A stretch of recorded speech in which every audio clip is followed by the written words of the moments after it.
Crude oil is pulling back from 5-month highs, but still trading around $85. And last time our next guest was on, he predicted we could see $85. So now that we're here, what's next? Let's bring in Phillip Streible. He's Chief Market Strategist at Blue Line Futures. That is the big question, Phil. What do you see going forward? Yeah, really, the market could pivot either way. I mean, we've seen a strong performance in the commodity space. The geopolitics have been there. You know, when you focus on gold, central bank buying, we've seen a pickup in manufacturing. So other commodities have been rallying as well. I think there's a possibility of some supply disruptions, you know, and it's really been this resilient economy that's keeping these markets, these commodities at elevated spaces. So we'll see what happens with the inventory data. We've got 2 straight weeks of pretty sizable builds on it, but we've had some mixed reactions in the commodity market. So I think a lot of commodities just in general, not only oil, people are looking to get involved in that space. So any kind of correction has been met with buying. So crude oil specifically, you're going to need a bigger breakdown. You'd have to break through about 83.50 in order to have any chance of testing $80. And then if we go back to the upside, we take out about $88. I think you're going to be hearing a lot of chatter about $90 crude oil again. Can you talk to me a little bit about positioning in, the crude markets, whether you see it extended on either side or if we're kind of within range and that gives us room to run higher?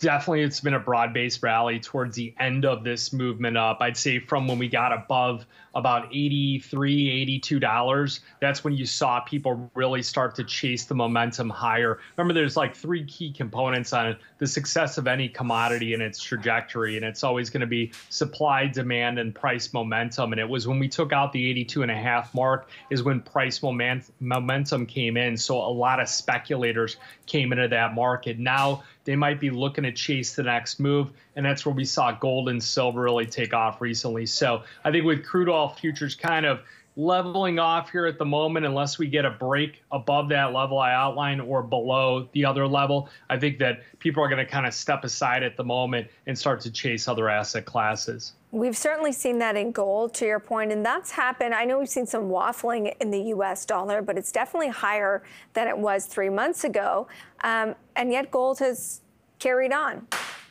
And it's been quite a fantastic move. It's not only the dollar index being higher, it's also been, rising treasury yields. The 2-year yield, the 10-year, and the 30-year have all been making comebacks, and gold futures have been breaking out to the upside. A lot of it is in anticipation of the Fed having 2 or 3 interest rate cuts this year. And even though those expectations have come down, you look at the June meeting, it's a 50-50 shot. I think that people really believe that these currencies are starting to be debased and they want to find some kind of comfort in a hard asset, and gold seems to be the place at the moment. What do you think about in terms of forecasting the price? It is on pretty breakneck pace. 22 of the last 30 sessions, it's been higher. We don't typically see rallies like that. No, generally we don't, not unless you see some kind of crisis, specifically like a regional bank crisis or something really geopolitical that gets people going into that. Now, historically, from 1990, when the Fed does complete its interest rate hiking cycle and makes that first interest rate cut, gold futures have rallied 6% on average within the first 30 days. So is that already baked in the cake? I'm not sure. I think that coming into tomorrow's CPI report, I did outline some different trading strategies where we were taking a third of the position off, and then also, buying some put protection. I think the line in the sand on gold is 2170. If we took out below there, I think that it would complete a head and shoulders pattern, which is slightly bearish. All right, Phil.